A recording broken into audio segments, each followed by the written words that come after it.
观众朋友早安哦！今天大家都在问叶涵说，怎么今天早上醒来这个风雨好像不是很强？不是人家说是胖没鸡吗？要告诉您，现在台风啊才刚进陆地而已。我们就从最新的这个雷达回波图来看，目前它的暴风圈也稍微已经碰到了花莲、台东的陆地哦。您可以看到这个中心点的台风眼位置呢，距离台湾来讲，其实还有一段距离，大约是200公里左右。因此啊，台风才刚进来而已，大家当然昨天深夜感受到的风雨不会那么强，这是理所当然的。不过要特别告诉您，因为外围环流开始碰撞到北部地区，还有各地山区，所以昨天深夜北部的观众朋友应该感受到有一些明显的风雨了，包含这个雨是一阵一阵的，风也是稍微有点强。特别提醒大家，从今天早上醒来啊，风雨来讲会越来越强哦。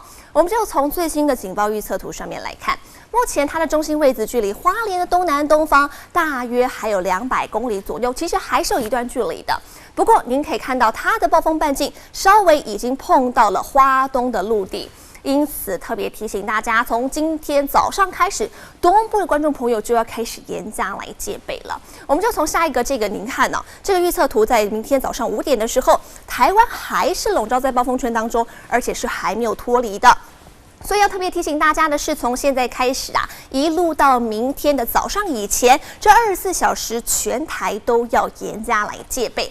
当然，雨来讲其实是非常惊人的，因为我们说它是胖没鸡嘛。这一次的暴风半径其实7级暴风半径量到250公里哦，其实这是非常的宽的。特别提醒大家，带来的风雨也是很强劲的。那雨它会怎么下呢？其实下雨甩雨的时序是有点不太一样的。从昨天深夜开始，因为台风的外围环流逆时针的关系，所以北部、东北部地区先下了雨了，包含的是整个新竹以北地区，还有宜兰的山区。您可以看到雨势来讲都是蛮惊人的。今天一整天啊，宜兰山区的雨量呢，总雨量上看到500毫米左右，提醒您特别要注意了。不过从今天早上8点开始，随着台风直接整个西移过来，东半部地区开始雨的范围越来越扩大了。您可以看到，包含南投的山区，还有花莲的山区以及平地，雨来讲都会开始越来越明显，风速来讲也会越来越强。所以特别提醒大家，当然到了下午开始，随着台风中心点在今天下午2点登陆之后，甩雨的时序包含到整个东南部地区。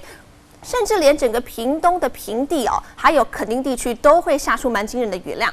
今天花东地区的山区雨量上看到900毫米，提醒大家现在风雨还没开始啊，今天一整天都要严加防范。也要提醒大家，除了雨之外，风来说也是很强的。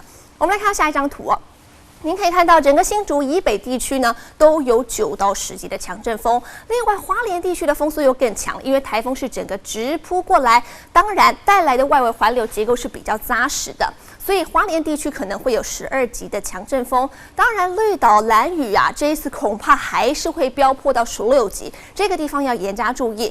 提醒您呢，今天一整天都是整个东半部地区还有北部地区的警戒范围。南部的观众朋友，今天白天还不用太紧张，但是从今天的午后开始啊，南部的雨会越来越明显。提醒大家，从今天白天开始，全台都要严加戒备，一直到明天早上都不可轻忽。以上是今天的气象时间。